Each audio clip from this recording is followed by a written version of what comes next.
What is up, everybody? What is up? Welcome, boys and girls, to LootCast Episode 19. I hope all of you, yes, you beautiful people, are doing mighty fantastic tonight, because tonight, guys, we have a big time episode lined up. I know I said last week was big, and the week before that I was like, that one's the biggest, but this one is bigger. You just gotta believe me, it's bigger than those other two. That Dom was lying, this Dom is honest. That's what you guys need to believe is me. Today we have a great episode lined up, and we have a great guest lined up to talk about it. We're going to be talking about the PlayStation 5. Yes, it's in the news. We got more tangible stuff to talk about this week. We're going to talk about Blizzard, and they they dropped the ball this week, and we're going to be talking about why they did it, because, it's pretty big. And another thing that's going to be galloping into your guys' hearts is a little brony, a little pony, My Little Ponyta, because that has galloped into my heart, and we're going to talk about it tonight. Guys, thank you guys so much for joining. This is the podcast each and every week, the LootCast, right here, Thursdays at 8 p.m. Pacific time. Each and every week, you can find all of our beautiful faces here. And I will now go to my panel to talk about how they're doing and to talk about tonight's topics. And first off, Mr. VCipz doing big things over there. How are you doing tonight, brother? Thanks for coming by another week. Yep. Thank you for having me on, and I'm doing really good, actually. I had my first ever live stream yesterday called The Broadcast. Yo! It's going to be a new series I'm doing every Wednesday, There 10 we o'clock go. Eastern time, for about an hour to 2 hours. It's going to be all different stuff, music, video games, movies, pop culture. We talked about the Joker movie. We talked about the PS5 speculation, all that kind of stuff. And That's cool. some stuff going on with the Billboard music charts, all that kind of good stuff. And we're going to have a lot more with that. I've also been busy with some video reviews. I actually have a Fire Emblem Three Houses review coming tomorrow. So Yo! really? That's my heart. Yeah. That's my heart right there. Oh, we'll man. be there. FE all day. Yeah. I'm definitely because people know me as someone who hasn't been a huge fan in the series. Like, I've played Path of Radiance, Radiant Dawn, which that's like a story in itself. Those two games, it's a pair. Okay. And then Shadow Dragon for DS, which is based on the original Fire Emblem. And I wasn't a huge fan of those games. I played them, I finished them, but Fire Emblem Three Houses has a better story overall, and the way their characters interact is way better as well. So I think that's what drew me to enjoy this game a lot more, and I'll go more into it tomorrow. But I also have an album dropping in 48 minutes on Apple Music, Spotify. It's dropping tonight. It's called Very nice. Endmost. It's a deluxe version of an album I dropped back in July, which did pretty well. So it's going to have about 6 extra tracks. That's and it's cool. gonna be a lot of fun. Definitely. That's cool. That's what's Thank up, you. man. Where can we find you? You said SoundCloud? Or did you say Spotify? I'm so Actually, sorry. it's Apple Music, Spotify, Music. Tidal, Google Play, all that kind of stuff. I actually don't use SoundCloud, actually. So Okay. It's cool. yeah, thanks. But that's all I've been doing lately, and That's a full plate though. Yeah, Like, and that's- still I have been playing Dragon Quest 11S, Mario Maker Nice. 2 with the new online for Mario Maker 2. They did update it, and Yeah. the gameplay has been better for me. I've played with a few Yeah? friends, and I've had literally close to no frame drops unless I'm not playing with friends. If I'm playing with random strangers online, you're always gonna hit that few bumps of frame drops to down to 2 Yeah. frames per second. Like, you have to play with friends with good connection, or else it's not gonna work. a little side tangent, but whenever I picked up Smash Brothers for Switch and you do random matchmaking, I got paired up with like Japan a lot, and I was like, why is there not regional matchmaking? Why am I pairing up with somebody across the literally the globe?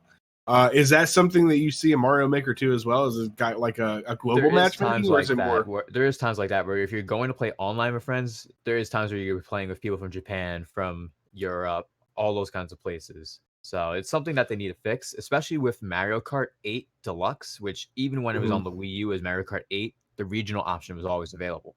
So Yeah, if you didn't want to yeah. play with people, the regional option was always there. It's like, you would think Sakurai and all these other people who created Smash Bros. Are like, regional would be a great idea to help the peer-to-peer connection. They just They avoided it. They were like oblivious to it. I mean, I was like fighting, and it's like the latency was so high that like couldn't get a hit in. Frame rate was choppy, and it's just I couldn't toggle. Like I'm in US, I'd like to play with people in the US. It'd be great if they did that. It really would. And I've been playing also Asphalt, the new car racing game on the Switch for free, which is a pretty good game. Honestly, it's not a bad racer though. It's good. How much time have you invested in that game so far? Honestly, about an hour or less. I haven't gone too deep into it because I've been playing Pokemon Black actually in the last 4 days. Yeah, for funsies or what? Oh yeah, because for fun, I play a lot of randomizer Nuzlocke where I get an emulator going with the games I've already bought. Of course, I have Pokemon and all that physical. Absolutely. I like to play it where there's more of a challenge. So I randomize the game, so all the starters are different, all the people's Pokemon are different, all that kind of stuff, and all the encounters on all the roads are different as well. And I raised the level up by 20%. So a level 38 Pokemon is level 40 instead. So I would have to raise my levels accordingly, but also know what the Pokemon's going to be, which is very hard when everything's random. You see a ground type gym leader, comes out with a bunch of water type Pokemon. Yeah, one of my goals, and I don't know if I will complete it just because it's already October. My plan was in September I'm going to do this, but it never came to fruition. My plan was to do a shiny lock of Pokemon Let's Go, which is basically like a Nuzlocke, but you have to, when your first encounter, you have to shiny hunt them in Let's Go, and then that's your one Pokemon as you go into each area.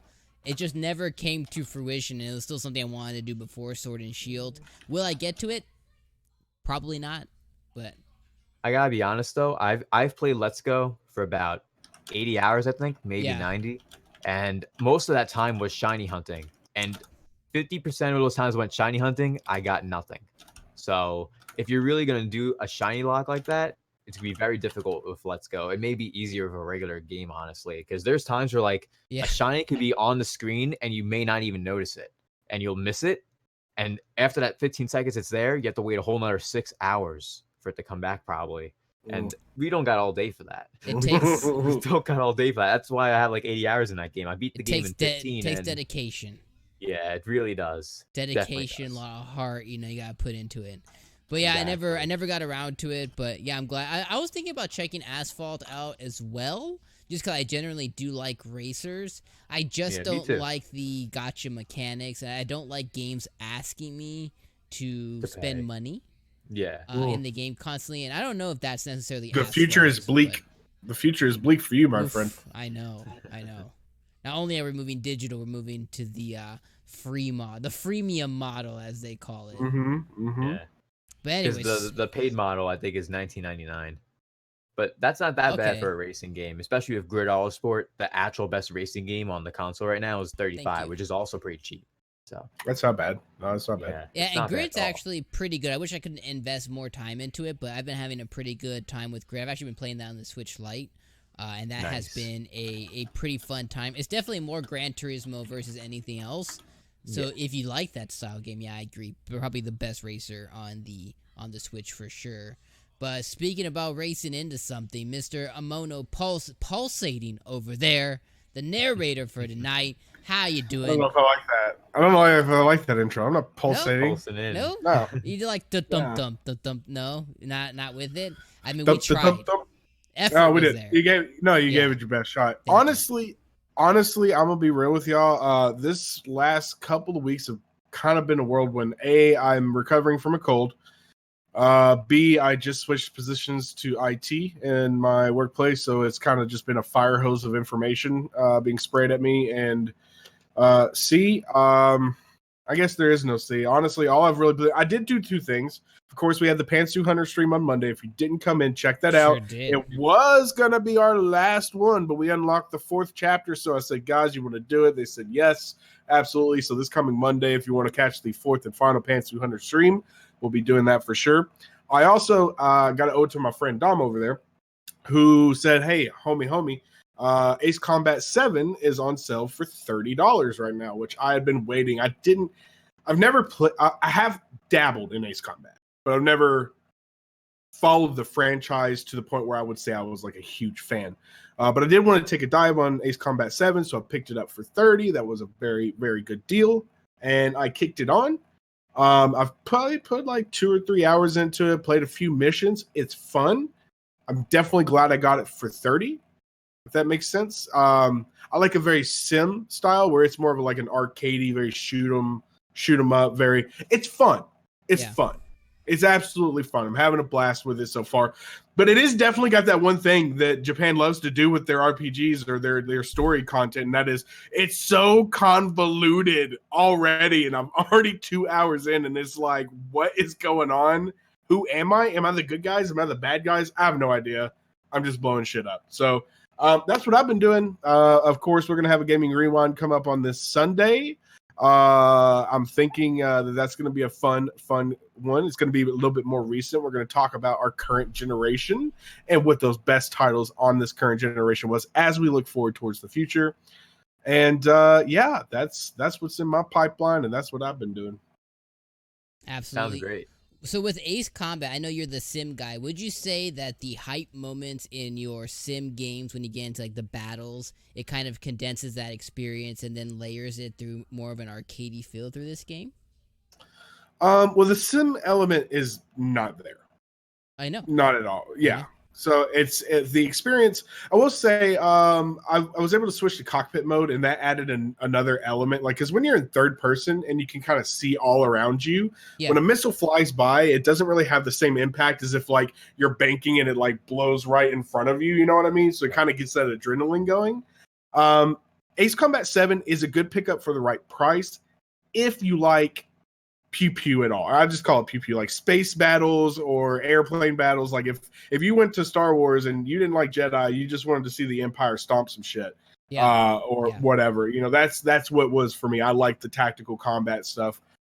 Ace Combat 7 is fun. It looks beautiful. I'll say that. It's gorgeous. It's a gorgeous experience. That's the tech tree is actually interesting. It's very reminiscent of most any modern game now, but you can unlock different airplanes and then their armaments and then like tech upgrades as well. So it looks like it's going to have a decent bit of play time that if you want to just go in and unlock stuff, you can either do the campaign or free play or there's multiplayer. For $30, I definitely I would pick it up. Cool. And I did.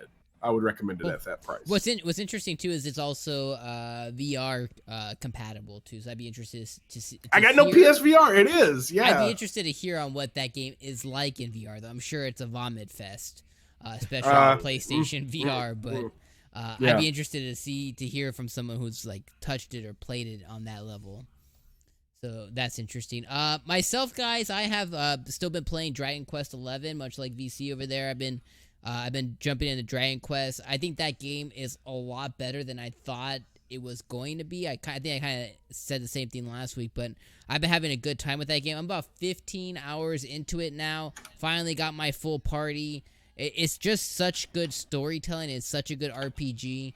This year has not been short of great RPGs on the Nintendo Switch, and this was just one more to add to the library. What sucks is all of these great RPGs have been 60, 80, 100-hour experiences. Even Ni no Kuni is like 40 to 60 hours. And it's just, I don't have that much time. I wish I had more time to sink into these games. I kind of have to play them in like little spurts. But Dragon Quest 11 has been awesome. I put up a review the other day for a Winter's A Winter's Daydream, a visual novel that came out on the Nintendo Switch as well. So that came up on the channel. So I've been jumping into the visual novel genre. I'm also playing a game called Our World Ends, which is another visual novel on the Switch as well. That one is definitely not heartfelt. That one's definitely more anime waifu jiggies, if you know what I mean. So that it kind of goes more towards that way, and it's kind of just, it's really out of left field, but it's a fun time, but I can only play it in so much spurts. I can only handle so much of the anime Japan waifu goodness coming at me for so long. But that's been an interesting game, so it's kind of what I've been playing this week. Also, I jumped in and I made the mistake, guys, to jump back into Destiny 2.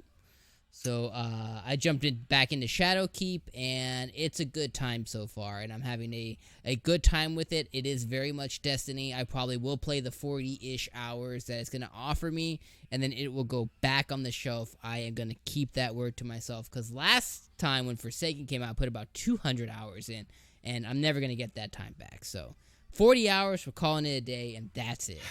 I'm committed. Calling it a day. Yes. But that's kind of what I've been playing. Chat, everybody in chat, you guys let me know what have you guys been playing this week. Is there any bangers that we missed, anything that we haven't mentioned or that we should be playing? Please let us know in chat. And with that being said, let's go ahead and jump into this week's news. Let me find my cheesy news transition music. And Moto, I'm going to throw it over to you, buddy. Well, I don't want to bring it on too heavy. First thing I want to do is I want to acknowledge everybody in the chat. DOA, Brian, Marokuma, Galaxy Punk in the chat. Thank you, everybody, for coming out tonight and showing your support. We're glad to have you here for another LootCast. You guys make this the most awesome of the awesome experiences. So thank you guys for tuning in for another Thursday. We absolutely love you.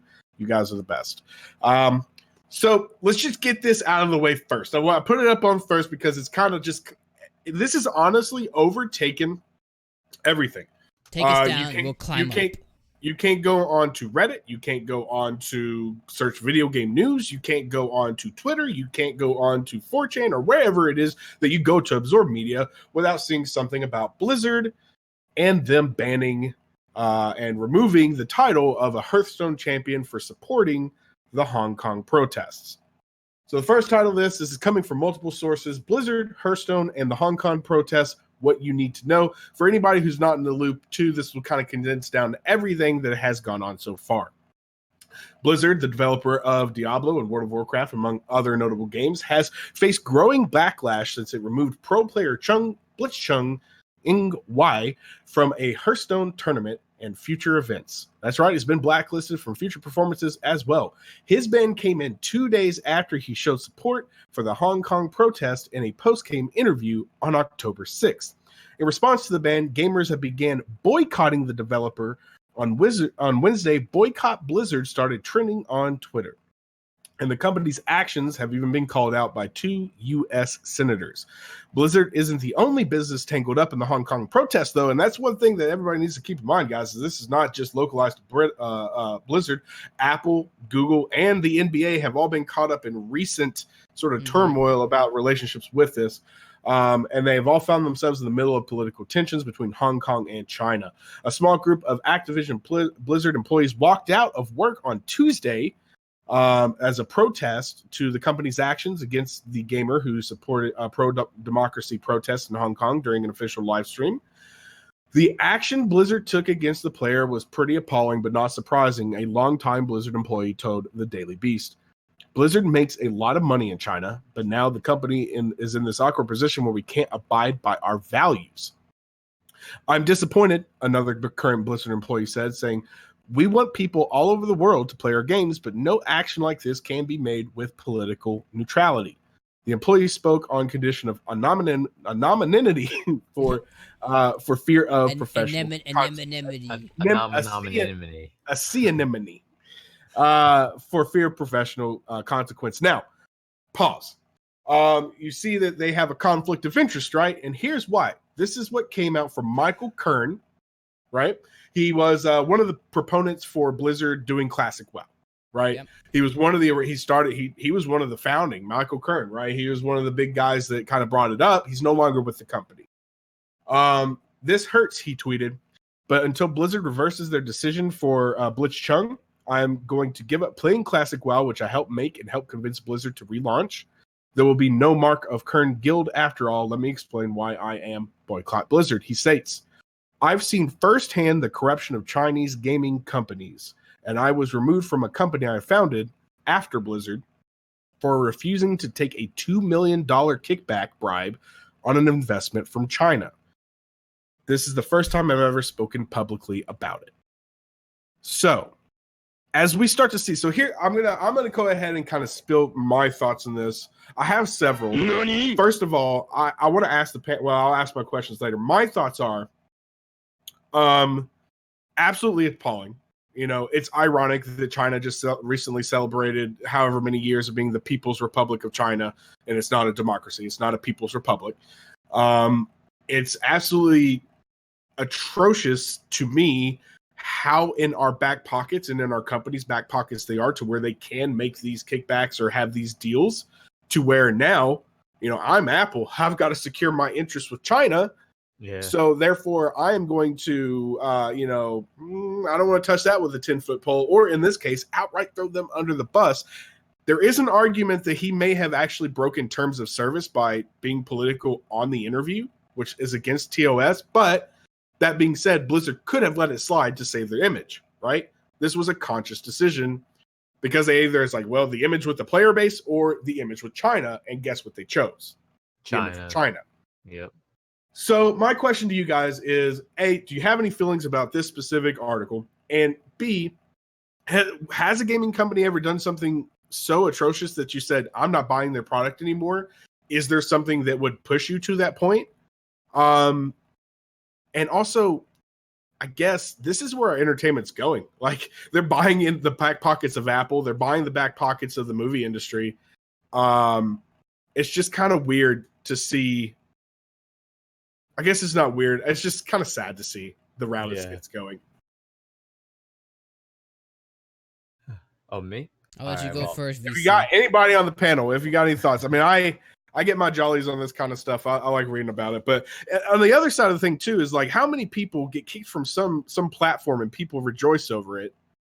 If it's one side of the coin, and then if somebody gets kicked from a platform in this instance, there's also a lot of backlash. I just find that there is also somewhat of a double standard sometimes when people lash out on these subjects too.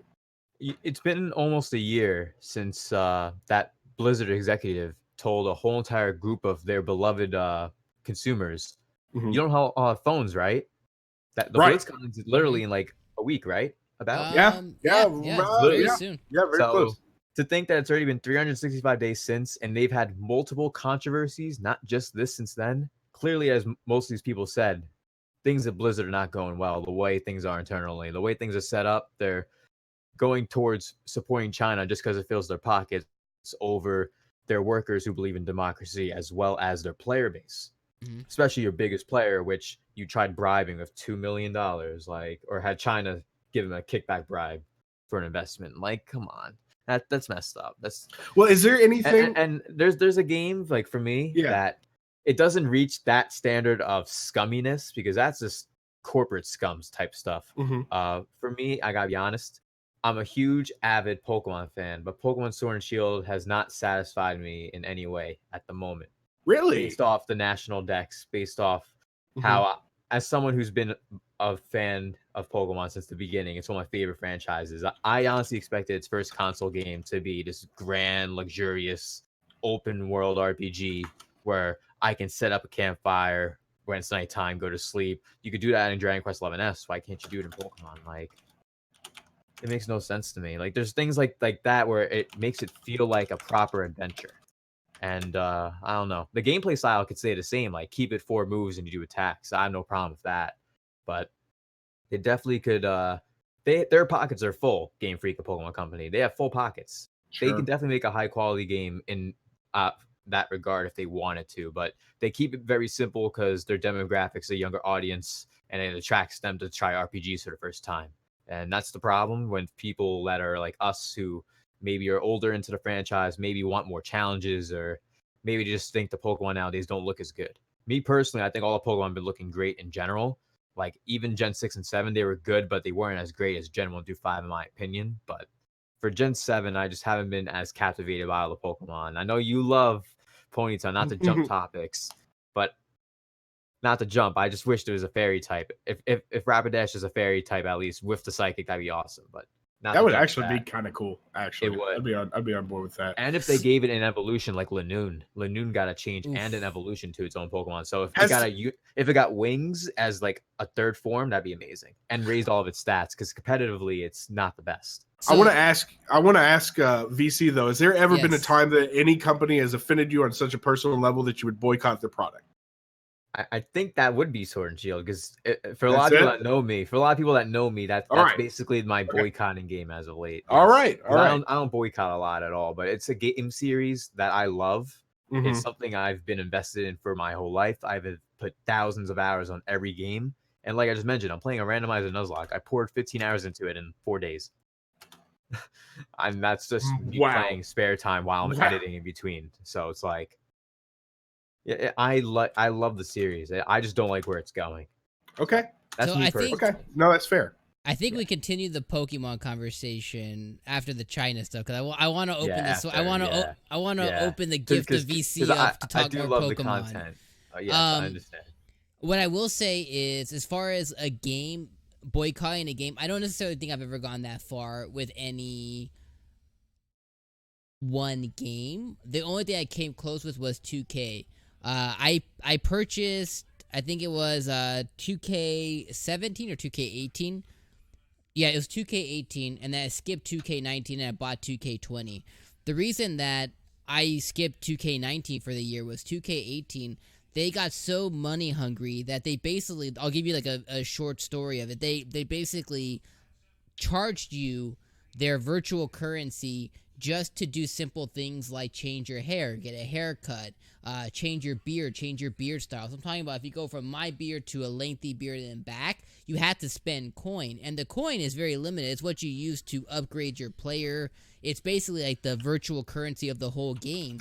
And I was like, this is so scummy that I don't even want to play this game. So I stopped playing 2K18. I literally, I did a my GM run of it. I did my player run, and I just put it down. And then 2K19, I completely skipped. So I didn't boycott, but I voted with my pocket for the next year.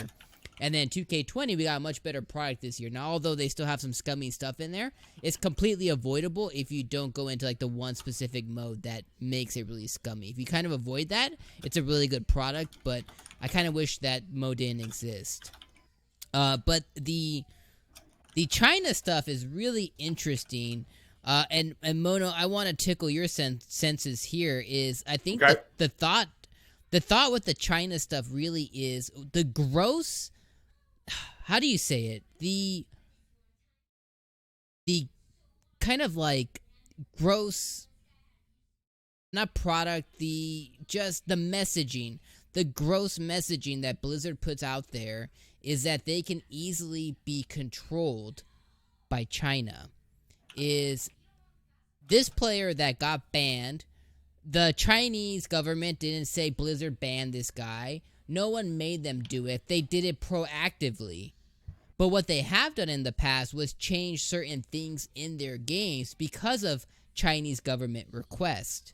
And what's gross is Blizzard's not the only company that does this, but because of their esports kind of field that they have in China, the esports coverage that they have over there, they've gotten more press and more news about it, but they've made changes to appease Chinese government, much like other companies. And what sucks is as people are basically fighting for their freedom over there, because that's what they're doing, right? They're protesting for their freedom. They don't want it to be this, communist country that it is. They want it to be a democratic country and have rights as people. As they fight for that, the opposite messaging to the companies that are there are that they can be controlled by China. So then their messaging from China in-house must be of, we can get Americans to do anything we want with money. That has to be the messaging on that side of the coin. And the reality is that not the reality because of what we're seeing with examples like this? It's just such a gross narrative. Yeah, because it's basically equates to human rights are not worth $4 billion essentially, or $2 billion, or 2 million, or 100 million, or whatever the dollar amount is. Look, here's the thing: I generally don't believe in brand loyalty for the most part. There are some brands that I've had better runs with. Yeah. Asus has very good motherboards. I bought them. I continue to look at them first when I'm purchasing, but even still, I'll look at Gigabit, or I'll look at whatever. Like if I'm going to upgrade, I'll look at every single one, because the thing about buying tech is when you buy tech, you kind of go with what can I live with having Yeah. that's not great? Like, what can I live without kind of deal? Where can I trade? So what I'm going with this is I don't really believe in brand loyalty. So if somebody makes a bad product, I don't buy it. But I don't believe in a brand so much that I'm like, I've been a Windows man for my whole life, but they just the way that they handled this incident with something that a CEO said, I am not buying. How could they ever? Now, on the flip side of that, when we start getting into like actual countries trying to develop a democracy, I start to feel something about that because I'm a big believer in personal liberties. I'm a big believer in human rights, and if any given country is trying to reform their government from a dictatorship, I am for that. I'm divided because I have been very kind of proud of what Blizzard did with Classic WoW, and then they do this, and it just makes me like, why? Even if it was against terms of service, just let it go. Well, we know why, because the dollar bills at your pocket. And to make a point on UVC a year ago when they were said, what, you guys don't have phones? That game was developed specifically for a Chinese market. It was basically like, what, you guys are going to buy our game? They love it in China. Don't you guys have phones? Like, so the company over there, the company Tencent didn't allow PUBG Mobile to come to China. So they created a they basically just recreated a PUBG knockoff, and it's one of the biggest mobile games in China. Like, they do things constantly like that. But what's also gross is the same company, Tencent, has stock in almost every huge major publisher in the United States, including Epic, which is the biggest one out there right now. But the difference of what Epic is doing is they are still running their company how they want to and not getting their decisions dictated by this other company who has stock in them. But the other thing I want to talk to you guys too about is kind of what you've been saying, VC and Mono too. What's interesting too, and what sucks. So if you're a fan, there's a very small percentage of people who play a video game and understand A, who the hell made the game, but B, what the hell the company is doing. Right? Most people, they play Overwatch. They play World of Warcraft. You know, they may know that Blizzard makes it, but they don't know like what that means, right? They just see the logo when it pops up before the game starts. They don't know what the company does. They may not know what other games that they played. And I'm not talking about the hardcore. I'm talking about the casuals that are probably the 80% versus the 20, right? Yeah. So what's crazy is those people are probably still excited for BlizzCon. And now this has made huge news, and this might have made the casuals Twitter feeds or Reddits or the definitely. actual news. It's everywhere. NBC. It went to my everywhere. feed, and I'm not even crazy huge into the whole Blizzard brand. Exactly. As a whole. Like I just like a few Diablo games, and that's it. And Preach. what's crazy is this news comes right before Blizzard's supposed to have an E3 style BlizzCon, because they're supposed to be righting their wrongs of last year, and now they have this huge negative messaging that they haven't said anything about. That's the worst part, is they haven't even commented on any of this at all, which some would say saying nothing is better, but when you are such a huge company, you have to have said something. It's been over 2 days already, and now you have employees that are boycotting basically in the outside lunch area. Like, what the hell? Come on. Yeah. Like, come on. And one thing about Tencent, I don't know if you know about this, Dom and Mono, but you know who else is making games with Tencent? Everybody. Who? The Pokemon company. Yeah, the Pokemon Masters game, right? Or was that the one that, or was it I'm not sure about Pokemon Masters, but it was confirmed over the summer that they're going to begin making games. So they're bringing over the puzzle quest game, the Pokemon Quest one. They're bringing that over to China. Oh, they're bringing it to China. Oh, they're gonna make money off that then. It's even though it's just Pokemon Quest, like the game's a decent game for what it is. Yeah, it's a good game. Yeah, it's okay. It's nothing crazy. Like it's like a 5 out of 10. But like if you're playing it and you're playing for like 15 minutes, you're not having a bad time. It's a casual stroll through the game as long as you're not too underleveled. Yeah, you put a real Pokemon game in front of like literally a gajillion people, and it's probably gonna make good money. Exactly. It doesn't even have to be a major Pokemon game. All the side games always make money too. But yeah, I mean, On one side of the coin, I don't really play any Blizzard games anymore. But Overwatch was the last of the Mohicans for me. It was the last one that I really kind of was giving it my all to. But last December, I kind of Control-Alt-Deleted that off of PlayStation, Xbox, PC, everything. I haven't really been playing any Blizzard games. I would say this one, Mono, probably hits more for you because you're in the current. Yeah, but I guess the bigger question is like, would you? Because I posed the same thing to VC. I mean, would you? You said NBA 2K. Could you ever see yourself boycotting a game or a company or anything that, like, let's say Nintendo misstepped or whatever it was, and like, let's say they didn't support. Would you go as far to not give them your money anymore? Here's my honest answer. This thing, although it's gross and whatever else, if I'm somebody who just really loves WoW or really loves Hearthstone, honestly, my honest opinion is I'm not going to stop playing it if I am that big of a fan of just that game and the experience that it gives me, whatever it is, right?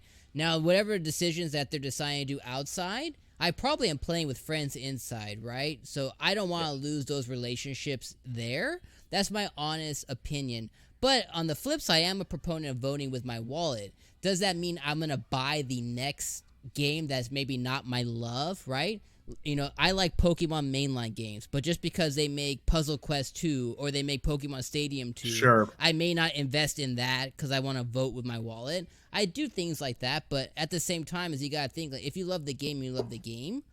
And I think for me, it would have to hit closer to home than this specific subject. Although I think what they did is gross and they're handling it terribly. It doesn't necessarily hit home. I'm not a humanitarian. I'm not out there, waving a flag or something. I mean, it would have to hit closer. It would have to hit closer to home on a personal level. But to somebody else out there, that might have, right? And I don't know. Right. We're all a little bit different, but that's kind of my take. Well, that's just the question I wanted to pose. I mean, how strongly people feel, and I think that's a bigger discussion on the subject, even if you're not a Blizzard fan. I think we all have our line in the sand we can draw for whatever given thing, and maybe our lines are further out than closer in than for some. So, yeah, and I think what sucks, right? If you stop playing WoW, but the best homie you got, who's halfway across the earth, that's how you connect. You know, what's a valuable relationship? What's more important, the homie or the company that's making gross decisions? You're like, you shriek inside a little bit when you log on, but the reality is you're there for a different thing than that, right? So and really, it's the shareholders that anyway. So like that's where you can really, if you want to believe in a company, you buy into them. If you don't, you don't. So there's that too. But I just wanted to pose that question. I wonder where your guys' line was. And Brian, I wonder where yours is. I see you're in chat. And Nick Tendo, I clearly see where your line is too. And I agree with everything that Nick was posting in the chat. But I thought that would be a good discussion. But that's all I got on Blizzard. We can move on from that. All right. Well, can we gallop? Can we gallop on to the next subject? Let's gallop from here. Let's gallop into the fun. All right, Galarian Ponyta. Let's talk about it, Chris. Look, I was hyped for the Kiss monsters or whatever. VC, I know that you're kind of on the back burner. Here's the thing about me. I'm just going to be real with you. I played red, blue, and yellow, and I am just now coming back into the world. So see, that's different. I'm a filthy casual when it comes to Pokemon is the issue. So the bar for me is set much lower. Now, I also understand your grievances, though. I understand where you're coming from. If you were used to certain Pokemon being in there or wanted a national dex, I do see where they could have, like with the curry recipe thing, like they could have invested those resources into something more tangible. But we did find out Galarian Ponyta is a Pokemon Shield exclusive. That's mine, baby. And I'm ready for it. The pastel unicorn-esque creature galloping around the 24-hour Pokemon Sword and Shield stream is indeed Galarian Ponyta. The Pokemon Company released new details on the unicorn horn Pokemon this morning. I don't know when this was written, so don't at me. Yesterday. The developer also confirmed that the Galarian Ponyta is a Shield exclusive. It's certainly not going to be easy to choose between Stirfetch'd. I did that again, Stirfetch'd, and which is a sword exclusive, and the pastel masterpiece. Now, two abilities listed for Galarian Ponyta are Pastel Veil and run away, which explains why she was so secretive on screen. The Pokemon Company described Pastel Veil as an ability that, quote unquote, prevents the Pokemon and its allies to become poison or from becoming poison. And Pastel Veil can also cure a poisoned Pokemon from its ailment when it joins a battle. We've also learned how Ponyta's fiery mane turned into a cotton candy fluff. Apparently, Galarian Pokemon have been in the region's Glimwood Tingle Forest since ancient times, where they were exposed to overflowing life energy from the forest. The Pokemon can absorb life energy from the atmosphere, and naturally, it's stored in its mane. The mane will sparkle like we saw on stream when there's a lot of energy in the atmosphere. And damn, ain't she cute? So cute. So yeah, real quick, I kind of want to. Brian's mad in the chat says, "Boo! Should have gone to sword." He's gonna be over there with his stir fetch does sound delicious. You know what? Look, I don't know. I think I see the fetch actually. That's why it's almost extinct actually. So it makes really sense. Yeah, that's actually in the lore. I always see the leak. Rare. I always see the leak and I think of stir fry. So I always do like stir fetch. It carries the leak because it's a duck. You have a cooked duck. The leak on the side. That's a meal. I had no idea about that. That's awesome, and also sad. Yeah, one thing I want to mention about this is I think the concept of a Galarian form in general is great, and Ponyta, it's cool. That whole line definitely deserved it. Using a Rapidash actually in my randomizer Nuzlocke, it recently it did end up dying actually, but from a crit. And when it comes to this Pokemon, everyone expected it to be a fairy type. A lot of Pokemon tubers like Patters, Game Boy Luke, a bunch of them were all like, "Oh, this is totally a fairy type. There's no way it's a psychic type. It's a psychic type." And I definitely think that the evolution. It looks like a fairy type. Yeah, it definitely looks like it can have that fairy type aura to it. By the way, its design is all that color palette. And I think when it becomes a Rapidash, it will either gain the fairy type then, or if they give it a third evolution, just like they did with the Lanoon line, then it could add wings to it, and then it's a fairy type. Because imagine a Rapidash that looks like the Ponyta that we now have, the Galarian one, with wings. That'd be pretty dope. That'd probably be my favorite design Pokemon so far. And you know what's also crazy? You know how it was in the 24-hour live stream? How people spent 24 hours watching that stream? Imagine if you were watching that stream for 24 hours and you're buying Pokemon Sword and not Shield. You wasted 24 hours just to find out you're getting a Pokemon that's loser. Exactly. And Back from the 90s. I think that was intentional. I think that was intentional. I was mad about Surfetch being Sword, so like they get their turn too. Yeah. What's up? And what's up? That's the thing. I can't wait for when we find out what's in the Sword version, because for Surfetch'd, its companion Pokemon for Shield is actually a Ghost type Chatot. Leaked information, letting you all know that now. Yep. It's Ghost a what? Type Chatot. It's a Ghost type Chatot evolution. So Farfetch evolves into Surfetch, and then Chatot evolves into the Ghost type version of a Chatot, because Surfetch is supposed to be the main Pokemon for the fighting gym leader in Sword, while the Ghost type Chatot is supposed to be for the Ghost type gym leader Alistair in Shield. And I think the reason why they did this 24-hour stream, just to allude to a Shield type Pokemon, is because they even said previously that about 75% of pre-orders are for Sword version, not Shield version. So I think this was all just to boost the possible probability. Well, if you think about it too, though, they already announced a Sword specific. So why would they announce another Sword specific? That wouldn't be fair to, if they're splitting it into a red blue. Why would they? Why would they only put their heads in one basket? I guess. Yeah, the thing is that there's gonna be multiple Pokemon, of course, in Sword and Shield, not just the ones that I previously mentioned. So I think the next Pokemon they are gonna show, it's either gonna be that Chatot, or it's gonna be another 2-stage evolution or 3-stage evolution. That's a Galarian form for Sword version. That's what I think is gonna happen next. I am not a fan of the decision to do a 24-hour stream. Somebody, I'm not a fan of it either. I think it was like, I don't know who it was, but if you look on YouTube, somebody, several people cut the whole 24-hour stream in, I think it fit 6-7 minutes. And Yeah. I'm just like, wow, that's crazy that they expected this community. Like, they basically slapped the community in the face. In the saying, face. like, Yep. Think about all the revenue watch they made off that stream. watch this 24-hour live stream. I saw so many Poketubers, live streaming it. It's good And then- marketing, though. You got to take a step back. It's good marketing. Is- I mean, good for Aiden said in it's chat. good for the creators, not the consumers. Like, I don't who know. are- I mean, Who has a day job to watch it for 24 hours? Like, if you like, did somebody take off to watch that stream? And if they did, all okay, people had to do all was right. go on Cerebi.com and they just put everything on the site. Like, anyone who sat there watching the whole time, a little crazy. Yeah, it's crazy. You have to be. It's I crazy. don't know. But I am really excited though for the Galarian Ponyta. One of the I don't remember who I was talking to, but one of the Pokemon that I have in my lineup always is a Psychic type. I always have one, sometimes even two Psychic types in my main, in my first go of any Pokemon game. And That's really I was good, excited. I was excited to see Ponyta being Psychic, even though most people were very like, "Oh, it should have been Fairy," blah blah blah. I was like, "Well, I'm excited to see that it's Psychic because Psychic I usually main." In my first, at least in my first Pokemon run, in my Psychic's first set. a really good typing. I really agree. is. Very strong, especially for special attack, and a lot of them have a pretty good speed stat too. So. Exactly. And the other thing too is most Psychic types can learn, not all, but some Fairy moves as well. So if you still want to have your My Little Fairy fantasy, the Ponyta can probably still learn like Dazzling Gleam yep. and other moves. Exactly. So I mean that's still gonna be an option for people who want to live the fairy dream. So, and I'm excited to see what the Rapidash looks like because I love shiny Ponyta.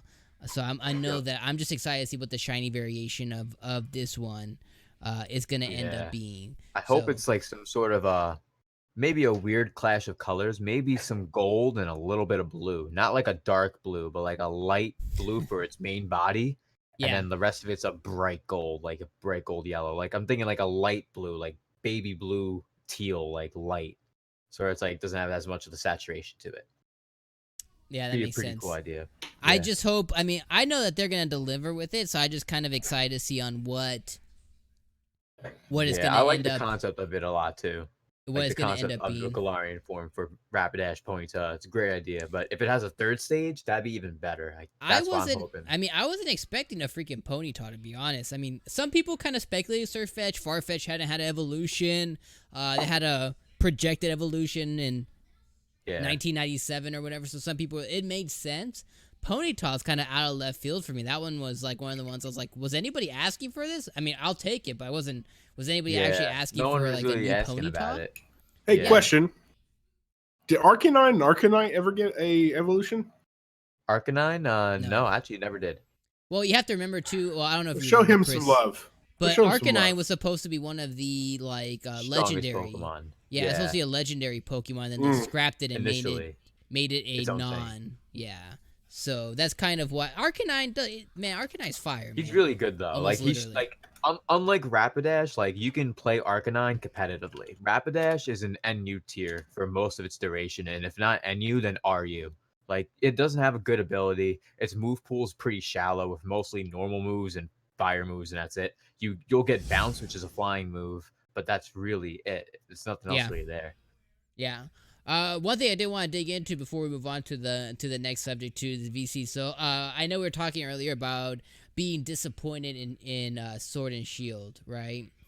And I wanted to open that up just a little bit, just to have some good dialogue. So Alright. to start, I wanted to say, I'm a huge Pokemon fan too. I have a freaking I have Pokemon almost literally coming out of areas that I don't even want to mention. I'm like, I live and breathe it. It's in my YouTube banner.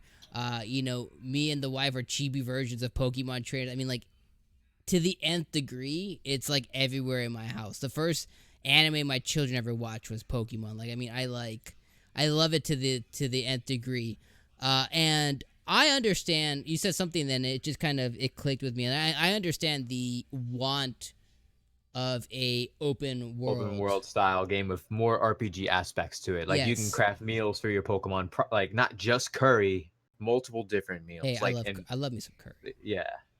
But no, I understand Curry's the alright. want. I understand the want for it. I do. And if you flash back and you're 8-year-old you picture yourself as being a Pokemon trainer, you imagine yourself in the woods or something catching Yeah. Caterpie. So to live that, you want like an open world style. But Yeah, just because it's been like 20 years since I've played Pokemon, so it's like I don't know how much longer I'll be on this earth. Please, like right. that's how it is. You know what I mean? But That what I in did my, want to my ask perspective. you is, but the dream has always been to play Pokemon on your TV, right? Yep. And I don't mean you can make it happen in different ways. Emulator, you can make it happen, but naturally something built for the TV. And last year's Let's Go, although it was just kind of a testing ground for what Sword and Shield will be.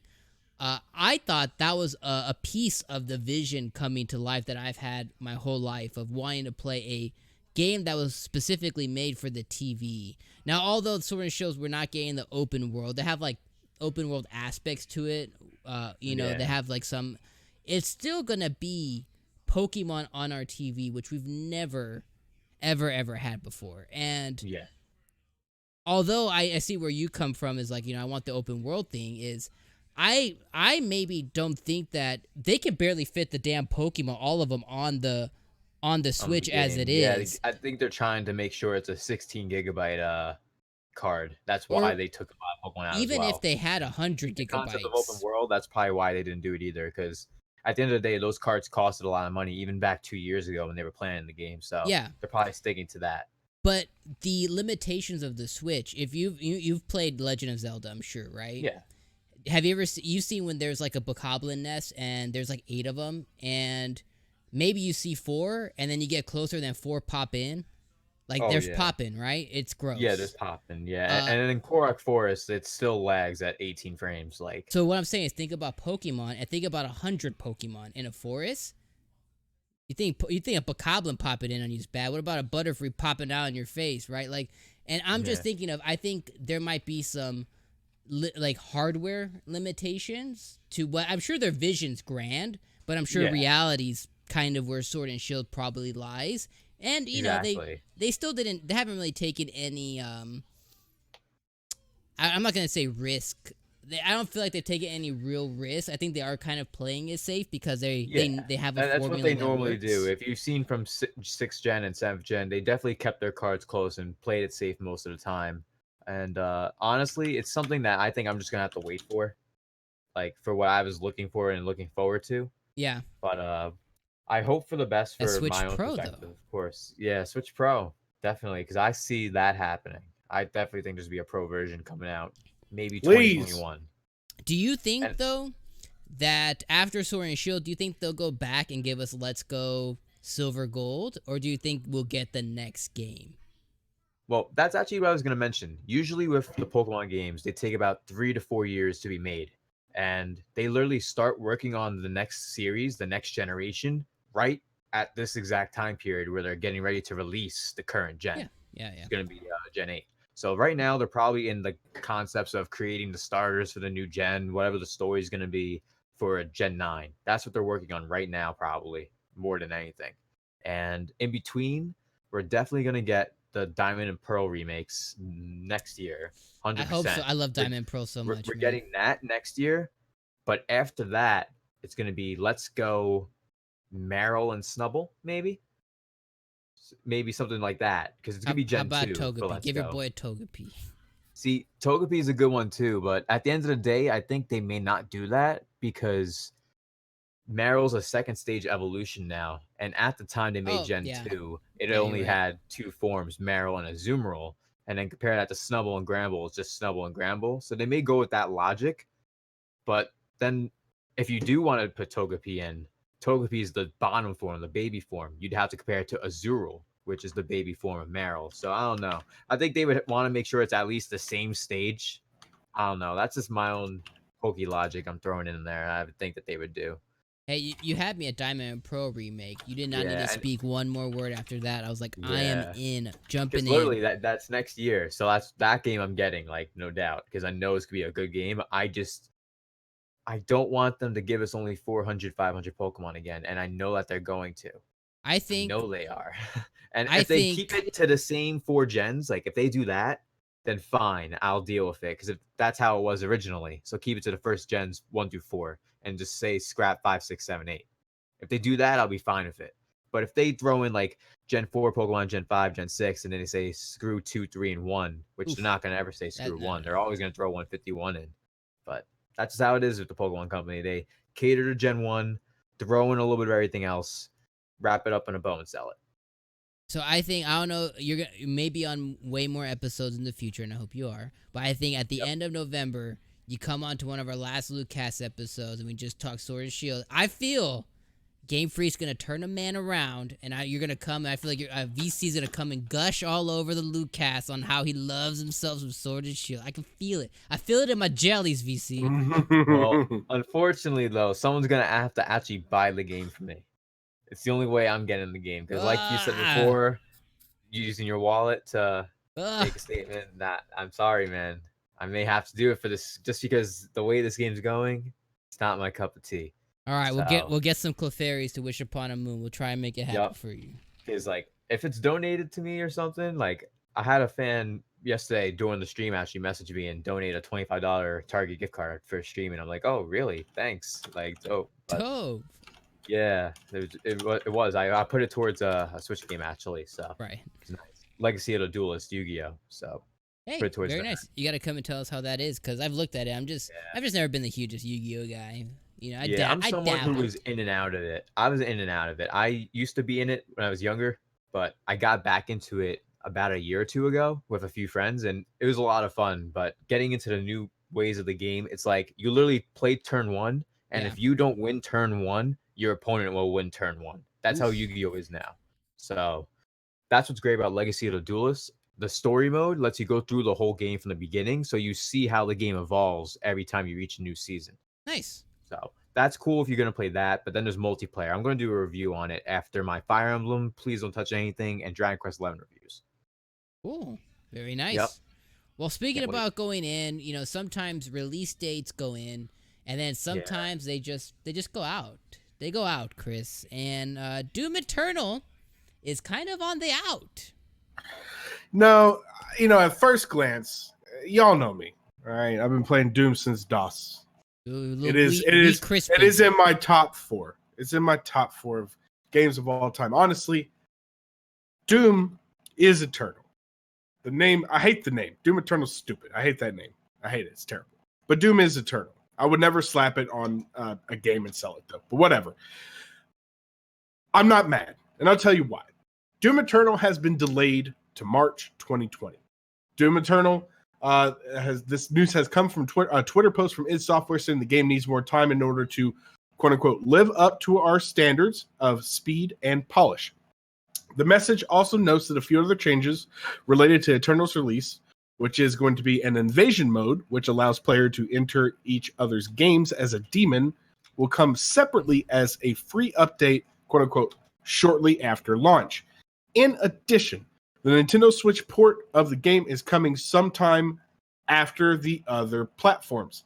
The exact date is to be announced. Now, I know that's what most people are bummed out about, but look, I'm gonna have a hot take here. I don't know why in the hell you'd buy Doom Eternal on the Switch. Just don't. Get it somewhere else. Why would you do that to yourself? Anyway, that's fine. If you get it that way, I love you. You're great. But Doom is a speedy visual experience. Get it on a console, get it on a PC, get it on something that can if you get a Switch Pro, play it on the Switch Pro, but for right now, get it somewhere else. Anyway, finally, Doom 64 is coming to all platforms. Late. That's the thing. Still, it was going to be a Switch exclusive. It's not now. You're getting more. And anybody who pre-orders Doom will get Doom 64 for free. So if you're going to buy that title and you're pre-ordering Doom anyway, you're going to get an additional game for no cost to yourself. Now, the reason I am not mad, let me do this last little bit here. This news is all coming from Kotaku, by the way. The one thing is, Doom Eternal will now be released alongside very anticipated games such as Final Fantasy VII Remake, Watch Dogs Legion, and on the same day as Animal Crossing New Horizons. So for some people, there may be a choice. Although I don't know how much crossover there is with Doom and Animal Crossing New Horizons. That seems like it's just financially. It is. Yep. But, I mean, 2019 has already been so saturated with games. Honestly, some people's wallets are begging for uncle. You know, But here's Chris, my deal. Doom's a Christmas game. Yep, exactly. That's how I feel Dude, about it too. That's fine. That's fine. People are gonna fucking buy Doom no matter when it's fucking released. Listen, By that's the not way. gonna happen. No, listen. There's too many By the way. coming out this March now, to the point where compared to the previous 3 Marches, there hasn't been this many great games coming out in 1 month, especially at the end of a fiscal year for a console. It's March, so I think that's wild. Like, it really Okay, is, so to from think a that this business is happening. standpoint, I get you. It's not the smartest move to push Yeah. it back from November to March. Especially However, since for Stadia too, not to cut to that, but it's one of Stadia's main games that they were promoting for the launch. So the it'd be deal really hard now for is, that. I don't know how. Did you guys? Okay, I don't know how much. I don't know how much we're doing for here, but when Doom 2016 was being released, a little bit after release, screenshots started to surface from what the original concept was. I don't know if you saw it. It was basically Call of Duty Doom. It was terrible. It had no soul. It wasn't Doom. It was bad. Doom 16 got in development hell. Like, Doom 16 had been speculated for a long time. Yeah. It got into development hell because they literally had to scratch the project and go back to the drawing board, giving us Doom 2016 2, which, you know, even like speaking with some people at work, it's one of the best games and most fun that we've had maybe in this past decade playing it, right? That's not everybody's thing. I get it. It's fine. It's not everybody's thing. I do say this, though. In today's day and age, considering Fallout 76, considering that's the one that comes to my mind, but whatever other game gets pushed out that is half finished or 3/4 of the way finished, or half the game is included as DLC, or there was no quality control in place, if only for that fact alone that Bethesda id has some sort of semblance of, we have to release this product as good, or we're going to have a fan base that literally turns on us, and this is one of our major bread and butter titles. I appreciate that. I don't know how it'll fare for sales. It's probably not going to be great. I agree, and especially since it's on the Christmas season, right before the Video Game Awards, it definitely won't be remembered the following Video Game Awards when it comes out in March, amongst all those really big games, especially Final Fantasy VII right there too. Because that's going to be a game of the year that people are going to remember the whole year. They're going to remember that, just like how God of War was. So has there ever been a game that you, I mean, this one is personally, I'm hyped for it. I'm glad to see it. Like, I'm not glad to see it's pushed back, but I'm okay with them making that call. Has there ever been a title you've been super sold on that got in development hell? I've been so sold on the Cuphead DLC. I've been waiting for it since Cuphead released. When they mentioned the DLC was coming, they said 1 year later, oh, it's going to be coming out next year. That year comes. Oh, it's coming out later this year, 2019 October. It's 2019 October. Oh, 2020. It's 3 bosses. It's one world. It's not like it's a whole large expansion. It's one world with like 3 to 5 bosses at most. Mm-hmm. I understand with the way the game is working, it's all hand-drawn animations. I completely understand that, but they've told us multiple times it was going to release and it didn't. And just like with Animal Crossing, it annoyed a lot of people. It definitely did. Because a lot of people, when they heard Animal Crossing, they're like, 2019? That's crazy. None of us even expect this game to come out. And now it's because it was barely even ready. They're probably rushing it. And that's why they had to push it back, because they cared about their customers. Not their customers. They care about their employees so much that they were willing to not have them do crunch time. Yeah. And I think that's great. A lot more developers need to do that. Because Mortal Kombat had a lot of crunch time during this past spring. Tons of crunch time. I don't know if you've heard about that, but a lot of the employees were having to do everything as quick as they can, barely on the clock. Like, it's a mess. I mean, Well, I'm sure. I would say any Square game. Yeah. Any Square Enix game. Too. Final Fantasy 15 I was hyped for, and that thing took like a decade. Yep. Well, I'm sure you Kingdom guys Hearts were all 3 as aware well. of the Rockstar and how they were pushing there. That all news all came to light too. So Yeah. Yeah, it was Rockstar too. When it comes to certain companies in crunch, I think a lot of times like it's hard to really comment on, right? Like, you really need to talk to the people who do it, because at the end of the day, much like Japan has a really big problem with this, especially like in the manga scene, and in the video game scene too, is people love what they do, but they're underpaid for it, and they work a lot more hours than they should. But the reality is, and a lot of people are not going to be a fan of this, is right now we are on YouTube making $0 for the most part, right? Thankfully, some beautiful people decide to support us here and there financially, and they mean the world to us. But the reality is, I do this as a passion. If this were to be able to turn into a job, the amount of my passion would exponentially increase, probably past an 8-hour mark every day. I would probably be doing something related to the channel if this was my only thing to do, because I'm passionate about it a lot more. But the income I'm getting may be an income of the quarter of what I get paid right now, but it's something I can be stable on. But I'm willing to do that because I'm passionate. So a lot of people who work in the manga industry, the video game industry, who are developers, designers, artists, not everybody, some of them just fell into it, and like every other job in the world, it's just I'm doing it because I have to. But some of them are really passionate. So I just think about that from that angle too, is when you're passionate about something, is maybe there was crunch, but if that is something you're passionate enough to do, maybe some people's crunch is just different than others, and I don't know if that statement at all makes sense, but yo, NX right on cue came through with the dono. He says people actually donate and support you. Shake my head, weirdos. Thank you, my guy.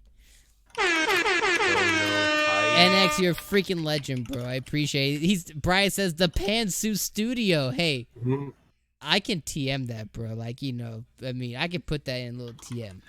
That $3 can definitely last like 10 minutes at the strip. Yo, for real though. You just gotta go every 3 minutes. Just that's the best way you can save and conserve. Dude, NX, thank you, homie. Yo, I know, for real. Yeah, you have to do that. But I like how he put the point across. Now I'm just like, I gotta go, guys. But what I'm saying is, like, when you're passionate about something, is what does that mean to you, right? And I just think we don't know the full story, but I know that a lot of growth stories have come out. I just don't think that there has been enough word from the people themselves. We have gotten comments and stuff like after the fact, but I don't know. That's just kind of my weird ramble thoughts on crunch. And I don't know how we got into this. Anyways, Doom Eternal, Chris, I hope it sells bonkers, but in March, I don't know if it will. If it would have came out this holiday, I would have bought it. Now that it's coming out next to Final Fantasy and Animal Crossing, I don't know if it will. It'll probably be a much later purchase for me. And Chris, I don't care what you say, I'm going to play it on this thing. Gross. I will ask you this, though. As the same I asked VC, what is a game that you were looking forward to that was caught in development hell or was pushed back that you were super bummed about? Do you have one? Yeah, Final Fantasy 15. Yeah. That was like my major one that I was really hyped for. It was announced, and I felt like that took ages to come out. And then I'm trying to think. Fable 3. It came out, and that was a huge dud. And I was super disappointed in it, and I felt like it tried to go 19 different directions. It failed at every direction it tried to go into, and it just failed, and it took forever. So, I definitely see that. And one thing I want to mention about Doom Eternal is that the aura of the game that people liked is, it's simultaneous release on PlayStation, the Switch, and the Xbox. They say on the thing, the announcement, it's going to be delayed indefinitely for the Switch version. Yeah, great. That's the whole audience is shot down. Okay. Yo, I real quick though, Nintendo said people care Mass about Effect that? Andromeda. Really? There are a lot of people. I'm not trying to be as Switch facetious. users, Is there really the people? There's people I know who wanted the Switch version, and now they. I just can't imagine wanting to play that on the Switch. That's just me. weird. That's just a personal. That's me, and that's NX too. It's pretty good. I gotta be honest. When the Switch first came out, I got it during Mario Odyssey, and I bought Doom for around the Christmas time, and it's a good game at that time. The online's dead now, but Chris, at the time, the online was great. The main reason is, I want to see it in all its glory. If you do a 4K run, 8K, if you're able to get it to run and whatever, I want to see that. But the reality is, the way I play the last Doom is I want to play it in handheld while I'm watching some anime and mindlessly just shoot a bunch of goobity doos that they come on the screen. Yeah. It's just isn't it? Does the Switch even support 60 frames? It's No? 30. It's just like such a quick It game. all depends on games. But Certain games can do 60 FPS, like Smash Bros. Can do 60 FPS, stuff like that. Mario Kart, I believe, is 60 FPS. All right. I mean, again, I said that was my hot take. It seems people care about it. I just Chris, it might seems like be it's like, a 60. It's a 60 frame game. It might be in Yeah, I agree. 480p, but they'll make it happen. Okay. Yeah, because I think Dragon Ball FighterZ had to be downgraded from 60 to 30. Hate me if you want. I don't know if I can play it at 30 Chris. frames. You definitely have a point. But you know what? Also, Poe in the chat was like Metroid Prime 4. They announced that a little bit early, and yeah. they recently pushed that back, which that's a good one. Saddens me because I do love Metroid. And then I am with Nintendo. I forgot about Mass Effect Andromeda. I was looking forward to that game forever. Mass Effect, one of my favorite series of like ever. I love those games. That had a scathing so launch. Much. Yeah, Pikmin 4 too. Oh, in 2015, it's in development. 2019. Yeah. VC, that game's, Where are we? that game's done. It's done. They just haven't put it out. It's done. Yep. They've had a It's just bow like on it forever. N64, they're purposely waiting to release that instead of releasing it now when it's clearly ready. Just like the Metroid Prime trilogy for the Switch. They're waiting now. That's done too. I'm telling you, they both have little bows. Miyamoto kissed them. They're done. They're blessed. They're blessed. They're just waiting. A little bit of dust though, but they have the bow on it and everything. Exactly. Yep. Give me those games. But anyways, Chris, like I said, I hope Doom Eternal does sell well because it needs to for it to continue on. I would suggest sacrificing, like, if it plays in 720p or whatever, as long as you get the 60 frames. Doom is just so fun because it's so fast. If you can get your 60 frames, by all means. I just thought it was locked to 30 on the Switch. But anyway, that's my feelings on it. And like I said, that's my hot take. Love me or hate me, I would not buy it on the Switch. That's my own personal opinion. It may be a great experience on the Switch, but I had so much fun with it on PC. I can't imagine doing it elsewhere. So that's where my heart lies. Do you feel that way about Skyrim? Because I love Skyrim on PC. I could play it. Go. I can understand if someone felt the same for that as well. I could probably play. I will say that Skyrim and modding, I think that's something it's like quintessential if you're going to play one of them. But I could also if you're just kind of casually making a playthrough, I could play that on the Switch. But I do think the experience is better on a PC or anything that can have mods. I definitely agree. I play Skyrim on the Xbox. Yeah. Can't you mod on the Xbox and stuff now? So as long as you can add mods, that's because it makes it fun. Bethesda gives you a foundation, and then mods makes it a great experience, in my opinion. So yeah. But speaking about 60 frames, Google Stadia is promising 60 frames locked, Christopher. They are. Google Stadia. This is such a weird one because I really want to see where this shit goes. I don't want to be such a naysayer on it. I don't know. We'll see. But we do know that all Google Stadia launch titles are going to be available in 4K with streams locked at 60 frames per second. And a big thing that's going around right now in the world of Google Stadia is the developers talking about something called negative latency. This is coming from multiple sources. Google's cloud gaming platform Stadia will be able to deliver 4K HDR content at 60 frames per second.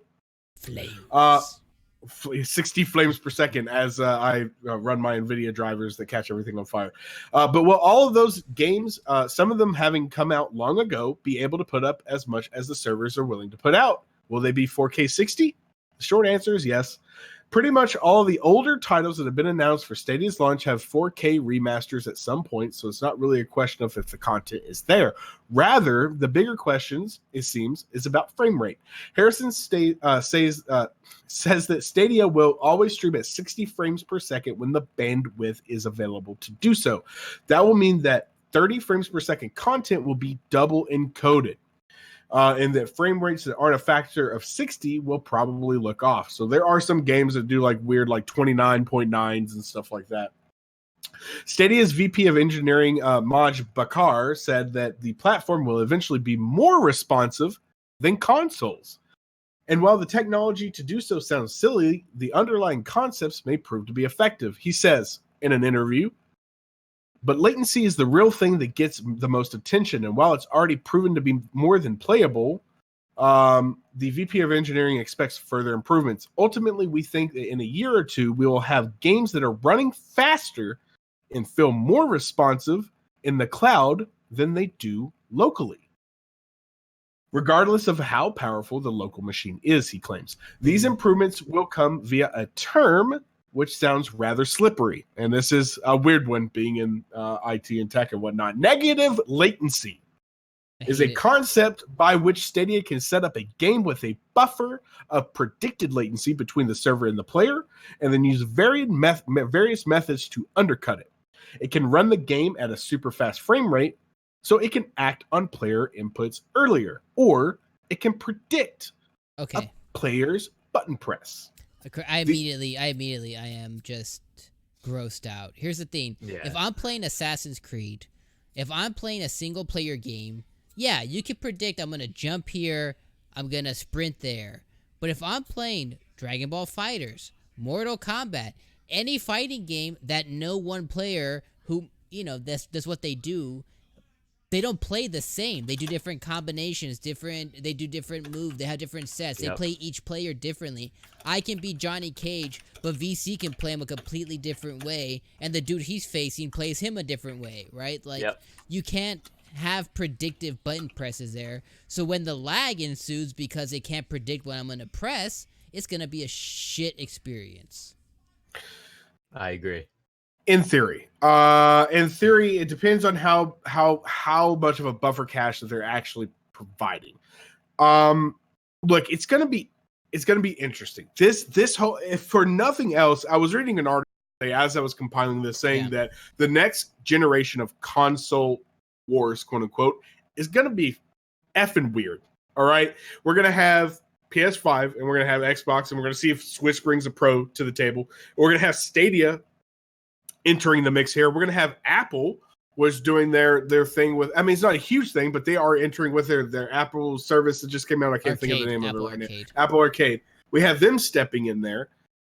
We have Microsoft and its old xCloud business kind of coming into the mix too, as well. And we're going to see how is that going to extend, because yes, they're investing into this infrastructure. I highly doubt it's only going to be used exclusively by Microsoft Xbox. There's enough to go around for other people too. So I'm wondering who they'll onboard and get in partnership with. We're going to see a battle between the local device and the stream device. And I don't think that that's really been brought to the home front quite the way that Google Stadia is wanting to bring it. Well, Google has infinite money. So, I mean, at the end of the day, if there's going to be somebody to solve the input latency equation, it'll probably be them or Microsoft, because both of the companies basically just have these infinite piggy banks, but more so towards the Google, just because Google has been known to spend amounts of money I probably can't even pronounce on projects that they've just gone away. Absolutely. They just closed the doors on them, you know what I mean? So are you guys willing to try Stadia? Yes. No. Give it one shot. I would try PS Now before I would try Stadia, especially for the price. So here's my question. I know been playing PS Now, and they said the quality has been updated dramatically. I had one friend who had PS Now, and it was terrible, horrible. Yeah. But I've had two friends who've completed God of War and a bunch of other games since it's been out, and they said the frame rate's been pretty smooth, honestly. So I'm shocked to even hear that, but like I said before prior, it's all based on your own connection whenever you're playing an online game. Yeah. That's what it's about at the end of the day. If you live in Bumblescrew in the middle of nowhere in Idaho, and you live in the middle of the forest, you think your Switch on Wi-Fi is going to have a great connection. Good luck. Especially Switch. It's not like a PC build or anything like that. And you have your server right there, right next to you. Some people are in the room and the server for their Wi-Fi and the router's 30, 40 feet away. And they're trying to play games, and they're like, "Why is my connection so bad? You're so far away from the router." The thing about if you're multiplayer games like your Battlefronts or whatever, the whole reason that you can't, it's not real time. There are buffers in place that allow you to for the game to work as it does. It's not, there's no real time to it, or else everybody would nobody would see each other where they are because everybody's at different pings, right? So I think Stadia would work best for RPGs, like because those kinds of games they don't need a crazy frame rate. They just need you to stay in one spot. You press a button to do an attack. Stuff like that would be great for a streaming service, in my opinion. When it comes to fighting games, definitely the hardest thing to go by. And you said Stadia launch title. We already know Doom Eternal ain't one of them anymore, which is unfortunate. But because that was one of the games many people were caring about. And like you said about the frames, that's a game that it should be 60 frames per second. It's one of those games that needs to be. And if it, in my opinion, I think so. Well, I feel the same way, honestly. I feel the same. So if it isn't like that for a bunch of games, people are going to be very disappointed, especially if they do have good quality routers and good quality internet, and it just still isn't working, which is unfortunate because, like you said, Dom, Google has pretty big, hefty pockets. The ABC company, they have so much money. Alphabet, the company that owns Google, they make so much money. It's ridiculous. So VC, let me piggyback off that because the thing is, you talked about connection, right? I just applied a couple of weeks ago, or maybe a week ago, for the Microsoft Flight Sim Alpha. Whatever, doesn't matter. The 4K textures, like if you want to stream in 4K, they're recommending having a gigabit internet. Yeah, of which most consumers do not have. That's like usually like $1,350 a month just for your internet. Exactly, it's alone. Crazy. Like, so I'm wondering, expect that. Do we have any estimates on what bandwidth we'll need for 4K with Stadia? Are they going to use some weird compression trick? Like what? They've mentioned that when one of their streams, they mentioned on their website from their stream all the different bandwidths you would need depending on your build in your PC or depending on your phone, of course. Since most phones are actually not going to be able to use Stadia at first. It's going to be all their Google phones first, and eventually down the line they're going to be adding iPhone and Android with the service. Makes sense. I'm pretty sure they want people to buy the phones too. Why not? They have decent phones. So I have to say that. I'm pretty sure it was north of 125 for 1080p. But again, these numbers weren't inclusive of when they said they give you like a lock 60. It was just very generalistic, but it might have changed since then. Yeah, I could definitely see I'm going to give it a shot. I think maybe, I don't know. I'm interested in the technology behind it. I'm interested to see what they do with it. I don't like it's like a morbid curiosity, man. It's like I don't want games to go that route. I don't want games as a service to go that route, but I also want to like it's like this is a stupid analogy, but it's like discovering how lightning works for the first time. It's like the technology is going to be so interesting if they can actually implement it and actually make it work. I know that you're saying, Dom, they have a lot of stuff that flop. Yes, absolutely they do. A lot of the stuff that flops that they do, though, is like, seems to be like their hangouts, their, what Fiber stuff that they have. Google Fiber did kind of flop, but there is a lot to that. There's a lot more to that than just them. Google flopped with a lot of things. They did. Objectives. But I don't know that they flopped on quite so many things that they publicize this much. So if they're doing it, they believe that it's going to be. They're going to be doing it like they're publicizing this like it's going to be a thing. Like it's going to be the SHIT. Yeah, they're going to bring it down.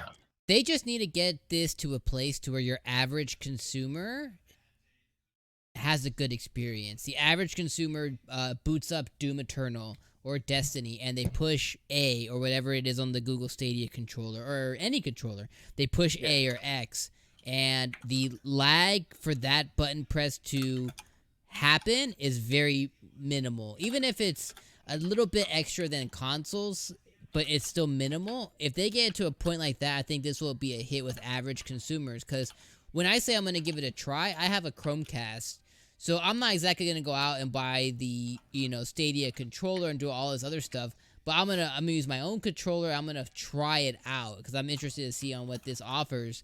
But I think if they get this to a place to where it's serviceable for your average consumers in 1080p and they can have a decent experience, they can probably have a hit just because of the ease of use that most people nowadays have some kind of streaming box or stick in their household, and half the time it's probably a Google one, half the time it's probably an Amazon one. So you gotta think of that 50%. They have now access to Stadia, and if I can just go and I'm lounging on the couch with my potato chips, and I'm watching the Hulu, and suddenly I see, oh, Destiny 2, try it now for free. Click. Oh, hook up your any controller. Oh, I got this Xbox controller I haven't touched in 9 months. Let me do that, and suddenly I just jump into a game of Destiny. That if they can make that experience work, this will be a huge hit. I think it will be more complementary to core gaming. I don't necessarily think it will overtake it. I think it's going to be one in the same space, honestly. But I'm interested to see where this goes. I just kind of want to see more. I want to see if they're going to do it right or what. I would just like to see the technology succeed for the sake of the technology succeeding, for myself mostly. I definitely don't want it to become like the de facto way we play games. Yeah. But I do want to see this move forward in some weird, like I said, sort of almost morbid curiosity of like where it goes from here. Yeah, I also want to see maybe data caps go away from the internet service providers, because if this does really well, it may mean more people subscribing to have internet connections, and it also could mean that like maybe the freaking networks will invest in their infrastructure. Like maybe it's never gonna happen. Never mind. I want fiber. That's a dream. I want fiber in my house. Period. The end. I do too, man. I want gigabit internet to be a standard. Look at your bread in the pantry. There's probably some fiber in there. You gotta find it somewhere. Yep. So, with all that being said, Stadia may flip, it may flop, but one thing that I think we all are probably going to give a try and are all kind of looking forward to is the PlayStation 5. And this week, the PlayStation 5 has come out and given us a lot more details in an interesting way. They didn't do it on video. Was it a blog post? They didn't do it. Yeah, they didn't do it on YouTube. They did it in a blog post. They did. I caught the Chris. They did it in a blog post, and then they had an interview with Wired. Yeah. Chris, tell us about what's up with this PlayStation 5. Well, I think that everybody can get behind the concept of, by this point, it's just kind of a relief to have it on the books and not being speculation. Sony confirms that PlayStation 5 is going to be the name, and that a holiday release for 2020 is going to be the confirmed date. This is coming from The Verge. The company has announced that several changes will also be made to the controller. That's kind of the bigger news, I guess, is that I don't know if anybody was really not necessarily expecting that, but what they were expecting the changes would be were kind of a little bit different. Chief among the changes to the presumably DualShock 5, they have not confirmed that yet, is the current rumble technology that Sony has been using since the original PlayStation is going to be traded for a new haptic feedback technology that promises it will offer a broader range of feedback. The other big change, essentially.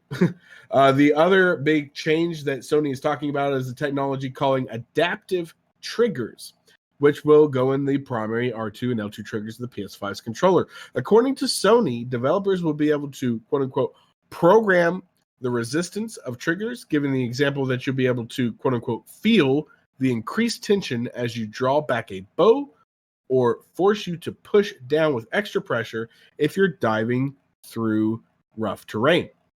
It sounds pretty similar to the Microsoft patent from earlier this year, which detailed a similar trigger system for future Xbox controller. It is still unclear whether or not Microsoft is planning to incorporate this into the Project Scarlet hardware, though. With that being said, another few things were confirmed. We do know that ray tracing acceleration is going to be GPU hardware. It's not going to be using software tricks to do it. So you will all be proud owners of RTX GPUs when you get your PlayStation 5. In addition, the the DualShock 5, as we'll call it right now, is going to be USB Type-C, have a larger battery capacity and improved speakers. USB Type-C is great because that means you guys can use universal connectors to charge it. That's great. I hate proprietary connectors. They can go burn in hell. Also, it will use the standard 100 gigabyte Blu-ray discs. That has been confirmed. But games will have to be installed to the internal hard drive this time around. They will not be reading from discs, is what has been spoken of. Now, the weird thing here, or the kind of thing in limbo, is that backward compatibility has always been a huge feature for any console, or a huge selling point, potentially, as gamers certainly want to be able to play their purchased games on previous versions on the newest one. But a recent tweet from Sony Japan indicates the console may not be 100% backwards compatible. A translation from Sony indicates that the dev team is working on complete backward compatibility, but it's not actually implemented at this time. And future announcements should clear up the matter, but it's not confirmed that your entire library will be backwards compatible. Honestly, probably more than likely it won't. Boo. Yep. Boo. But that's it. It's in stone, fellas. We got solid state drives. We got RTX ray tracing. We got weird controllers that push back at you while you push back at them. Scarlet or PlayStation 5? What's up? Oh, it's PS5, hands down. And even then, like, the way I see how things have been going, like, they announced the PS5, which is great, but simultaneously they laid off a lot of their workers, even though they sold over 100 million consoles for the PS4, which is kind of shocking and appalling in that regard. But I'm still hyped for the console. I can't wait for it. I think it should be a really great console. I don't expect it to be more than $500, because anything more than that, it'd be too high for like a normal casual consumer to want to buy it if it's over $500. Because even then, 500 is a lot for a console. It's true. I think Sony has stated a couple times they're a little bit wary about what the price point might end up looking like. Yeah, especially with the tariffs too. The tariffs are definitely going to play a part as well. Yeah, potentially. Yeah, distribution is, because at least with Nintendo, they moved distribution immediately. Like when the tariffs thing came up, like a week later, they were mentioning they were moving distribution, and that's where they did for the Switch Lite. So, yeah. And another thing when it comes to the PlayStation 5, I feel the way it's going, I think games-wise, they've done a lot less games where it's with like cartoon characters, like a lot less Sly Coopers, Jack and Daxters, Ratchet and Clanks, and they brought a lot more games with more realistic tones, realistic stuff, like Detroit Become Human, and they God of War, they changed the whole way that game is. You can't jump anymore. Like a bunch of small stuff like that. And there's a few games. Bloodborne was great though. I liked Bloodborne in this current generation. And just seeing where they go from here, because on this post on Twitter, I saw it the other day. That's what I was looking for just now. It's an entire PlayStation 5 is confirmed for 2020. So let's share a rough timeline of Sony games on each console. And I've had all 4 PlayStation consoles, and PlayStation 1, 2, and 3 had so many more games released and made by Sony than the PS4. It's outrageous. Like, there's at most 18 games that Sony made in 7 years, while compared to the PS3, it's about 40.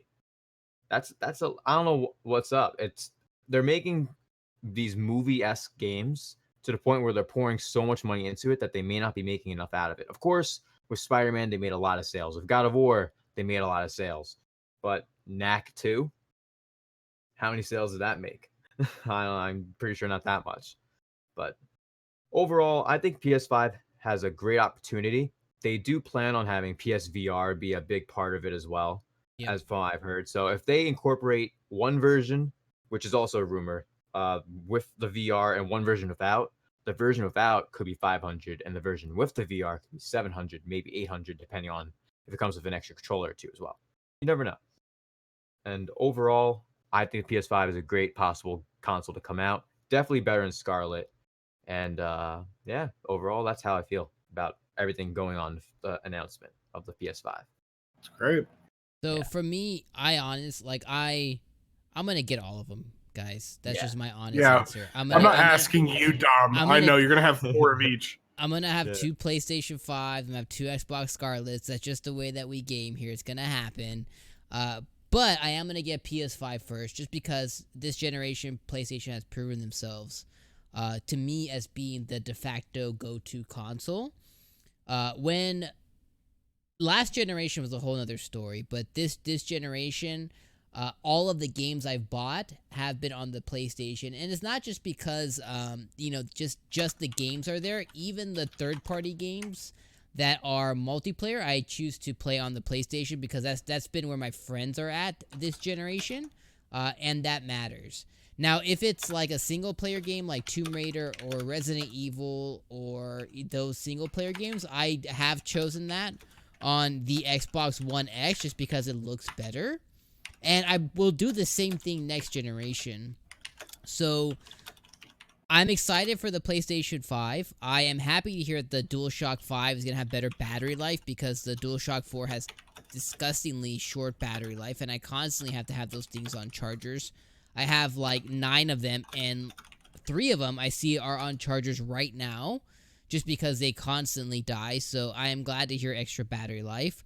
I have a couple of concerns. My one concern with the next generation of consoles with Xbox and the PlayStation 5 is the whole talk of SSD. The reality is, at most, these SSDs that they're going to have when they come out are going to be 1 terabyte. Immediately, a 1 terabyte SSD is pretty pricey as it is right now. My major concern isn't necessarily what's a 1 terabyte SSD, Chris? Like $40, homie. Like 50. Here's the thing. A 1 terabyte SSD is $50. I'm sure you can get a 1 terabyte for like $50, $75. Yeah, it's nothing. Here's the issue: is that they go into this stuff where they solder it on into the chipset. Right? It's the same reason why Apple is going to charge you $200 for a 100 gigabyte upgrade. It's ridiculous. SSDs are not expensive. It's the way they're manufacturing that's going to make it expensive. No. What I mean by that is right now I have a 2 terabyte hard disk drive in my PlayStation.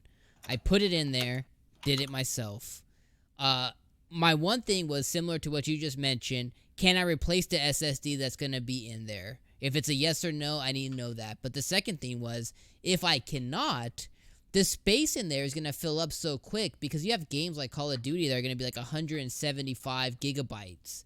I'm going to be able to have... It is closer to about 89, 99, and 100.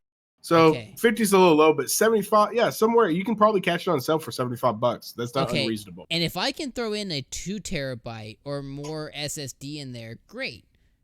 But what if I can't? And what about your average consumer where they're going to have 3 games on their PlayStation 5 and be capped out on memory?